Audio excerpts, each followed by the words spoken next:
ko alam na magkakilala pala kayo ng isa kong apong si Sofia.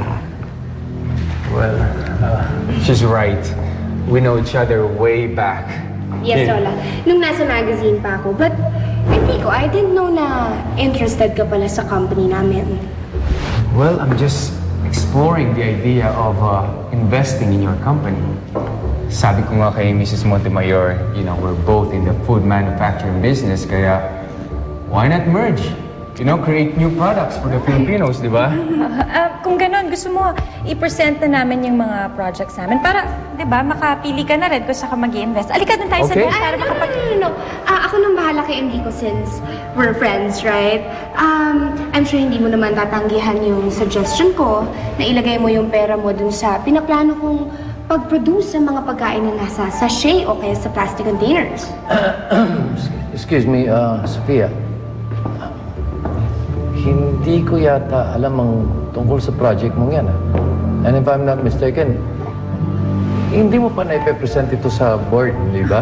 Oo nga. Ngayon lang na-bring up ni Sofia yun pa. Hindi pa nga na-approve yan ng board eh. Exactly what I mean. But as the president of the company, I think I have every right to discuss kung ano man ang pinaplano ko sa kahit kaninong investor kahit hindi pa to approve ng board. At bakit naman hindi aaprubahan ng board? Alam naman natin na malaki ang market ng mga products na naka-plastic. We know our consumers. Alam natin na mga Pinoy, mahilig bumili ng mga tingi-tingi. So by manufacturing sardines and tuna sa plastic, we can lower our cost, mas mabenta ng mas mura, hence, tataas pa ang kita natin. Right?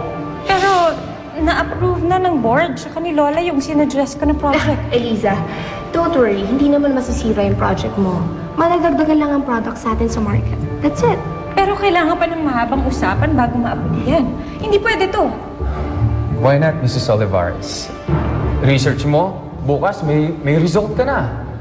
Prediction ko, if umpisa nating research nung gusto niyang product, by the end of this month, you know, pwede nang i-launch yan. I really think so. So you mean, Enrico, you're interested in my product? Well, we're friends, di ba?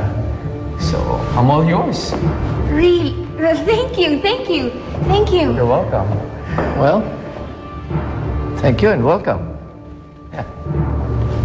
Oh, thank you. Thank you, Enrico. Anyway, let's eat. Dali na kayo.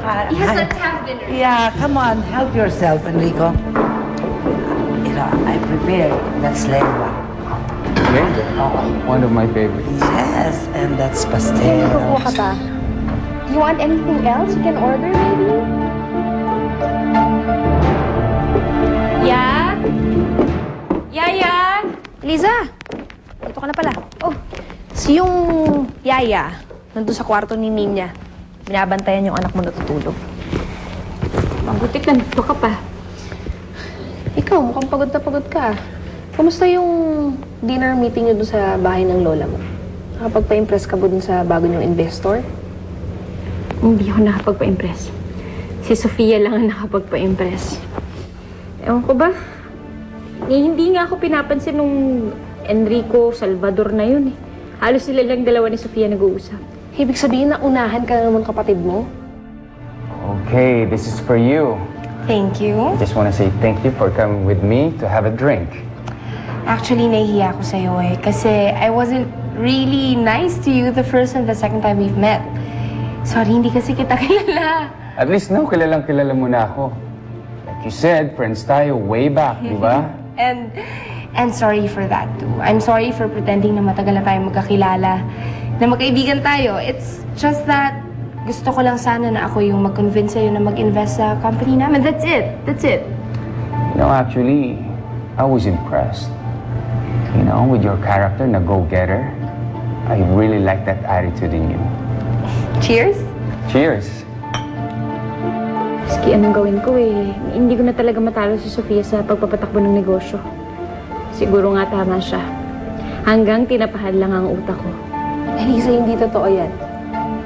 Hindi porket hindi mo nakuha yung deal dun sa Enrico Salvador na yon, ibig sabihin mahina ka na. May mga bagay na naunahan mo si Sofia. Kaya wag mo tignan yung pagkahina mo sa mga ganyang bagay. Ang isipin mo na lang, yung project na naipanalo mo laban sa kanya. Tama ka. Pangako ko sa sarili ko. Gagawin ko ang lahat. Tsaka, hindi na ako papayag na mauusan ng Sofia na yun.